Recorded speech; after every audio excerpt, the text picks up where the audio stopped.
അല്ലയോ മനുഷ്യ, നീ ആര് തന്നെയായാലും മറ്റുള്ളവരെ വിധിക്കുമ്പോൾ നിനക്ക് ന്യായീകരണമില്ല.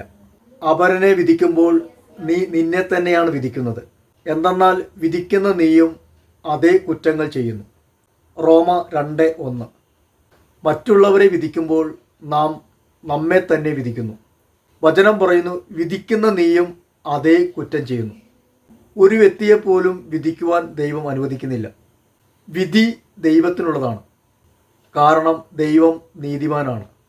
നാം നമ്മുടെ സഹോദരങ്ങളെ വിധിക്കാൻ പാടില്ല. തെറ്റുകൾ സംഭവിക്കുന്നത് സ്വാഭാവികമാണ്. എന്നാൽ അത് തിരുത്തുന്നത് ദൈവീകമാണ്. മറ്റുള്ളവരുടെ കുറ്റങ്ങൾ പറയുവാനോ അവരെ വിധിക്കുവാനോ നമുക്ക് പറ്റില്ല.